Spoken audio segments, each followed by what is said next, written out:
बिस्मिल्लाहिर्रहमानिर्रहीम अस्सलाम वालेकुम नाज़रीन। जैसे कि मैंने लास्ट एपिसोड में बताया था कि रजा रसालू की फ़ौज ने जब पीर मुरादिया को पकड़ के शहीद कर दिया और उनका जो सर मुबारक था जो अपने जो किले की दीवार खड़ी नहीं होती थी उसके नीचे नीचे दे के उसको उसके ऊपर दीवार खड़ी कर दी और वो दीवार खड़ी हो गई।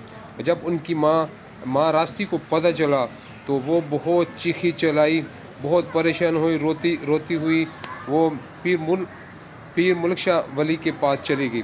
तो उनको जाके सारा किस्सा बताया कि इन्होंने ऐसे ऐसे मेरे बेटे को शहीद कर दिया और आप मेरी मदद करें। तो उन्होंने बोला कि आप आंखें बंद करें।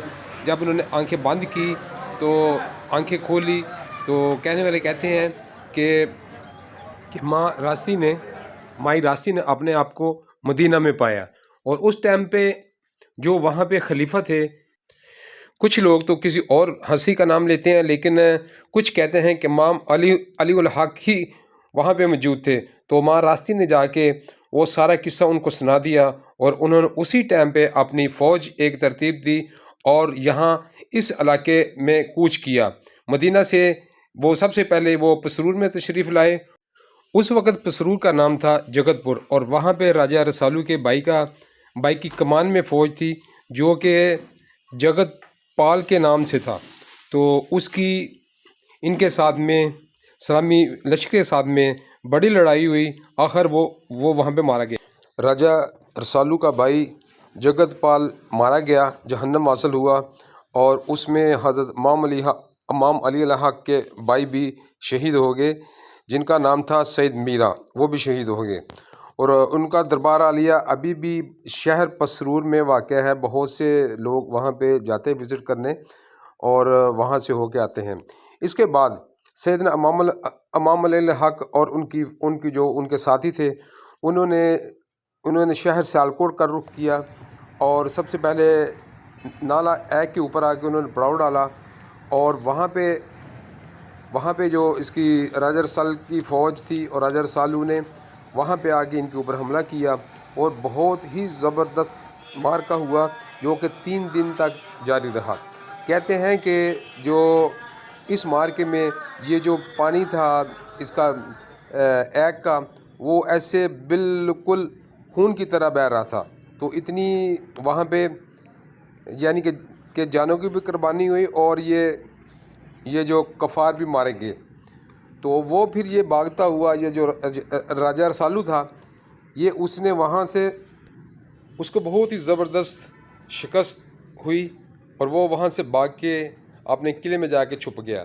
और इस मार्के में आप देखेंगे ये जो इमाम साहब का जो मज़ार है यहाँ पे बहुत से शहदा की कब्रें हैं, बहुत ज़्यादा कब्रें हैं। और सियालकोट में बहुत सी जगह में आपको जगह जगह शहीदों की कब्रें भी मिलेंगी और किले के ऊपर भी 3-4 कब्रें और भी हैं जो कि इमाम सुख और एक और उनके साथी थे, अभी मुझे उनका नाम याद नहीं आ रहा। वो भी जैसे किले के ऊपर आप चढ़ेंगे तो लेफ़्ट साइड में उनकी सबसे पहले उनकी कब्र आती है, तो वो भी वहीं पे शहीद हुए।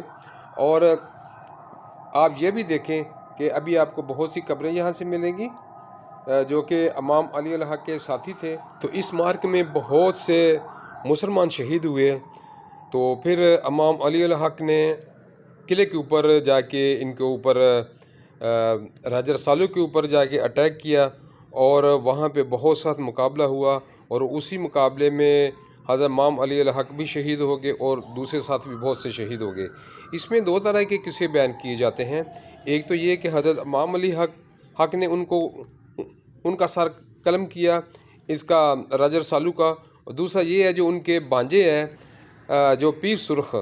तो जिस जगह में पीर सुरख का मज़ार है आपने देखा होगा, उस मज़ार के नीचे जो ना ये इसका महल था राजा रसालू का। और हम भी देखते थे वो महल बहुत अरसा पहले की बात है। तो अभी तो उसको उन्होंने बंद कर दिया गया है और उसमें मट्टी डाल दी गई है।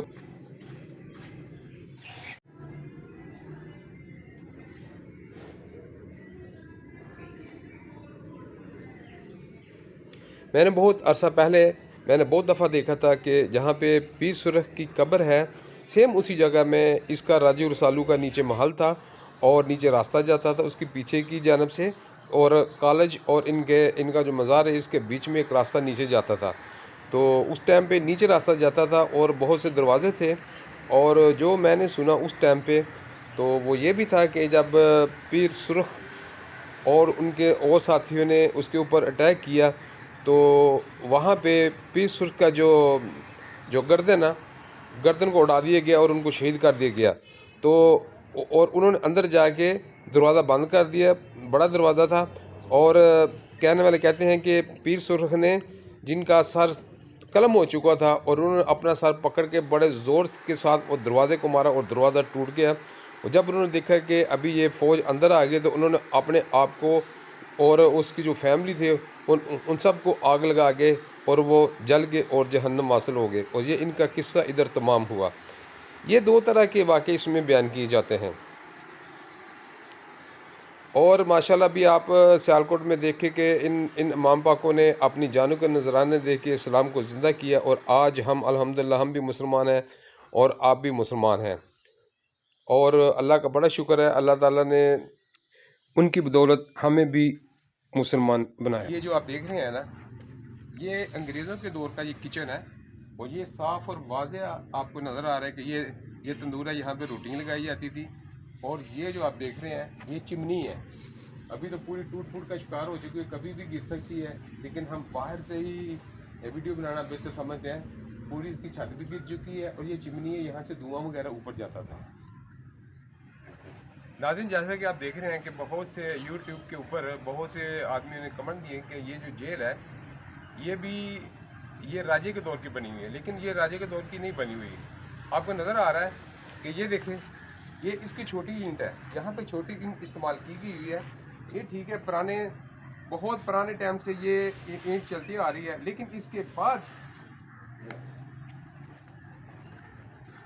ये आप देखेंगे इसमें छोटी ईंट भी है, और ये बड़ी ईंट भी आपको नज़र आ रही है। ये देखिए, ये बड़ी ईंट, बीच में छोटी ईंट, ये बड़ी ईंट, ये छोटी ईंट। मैंने सियालकोट के बहुत से इलाकों में घूम फिर के देखा है कि बहुत से मकान इसी हालत में बने हुए हैं, उनकी दीवारें ऐसे बनी हुई हैं। तो वो मकान तो इतने पुराने नहीं है, ये तो चलो किला एक हिस्ट्रिकल प्लेस है, तो इसके लिए हम कह सकते हैं। लेकिन आम पब्लिक के जो मकान बने हुए वो तो 5000 साल या 3000 साल 2000 साल के नहीं बने हुए, वो मैक्सिमम 100-150 साल पहले के बने होंगे। जैसे कि मैंने आपको पहली वीडियो में भी बताया था, उसकी द्वारों में जो ईंटें इस्तेमाल की गई हुई हैं, यहाँ पे भी ये टीयर गार्डर ही इस्तेमाल किया गया है, तो जिसके ऊपर ईंट लगाई जाती है। आपको पता है कि ये तो अभी भी लगाई जाती है, तो ये उसी टाइम पे ये अंग्रेज़ों के ज़माने में ये लगाई जाती थी, और ये अभी बसीदा हो चुकी है दीवारें। और किसी ने बाद में तो इसमें बड़ी ईंट नहीं लगाई। ये अंग्रेज़ों के ज़माने की बनी हुई जेल है, यहाँ थोड़ा उससे पहले आप कह सकते हैं।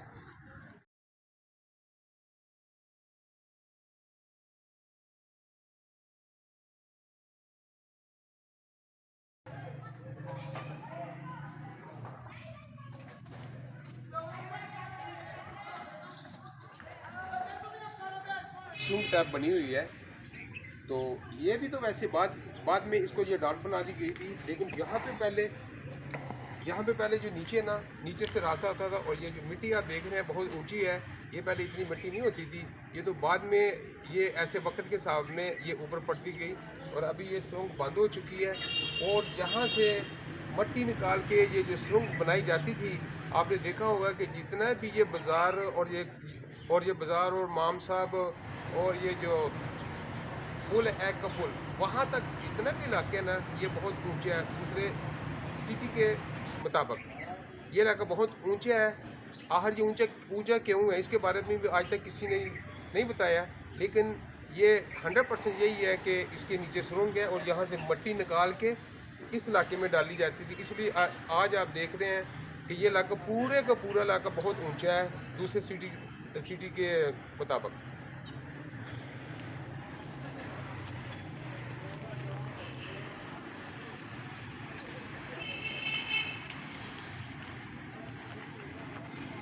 आपको पता है ये जो पुराने किले बनाए जाते थे, और उनके ऊपर तीर कमान और बहुत सी तोपें भी लगाई जाती थी, और वो इस टाइप के होते थे।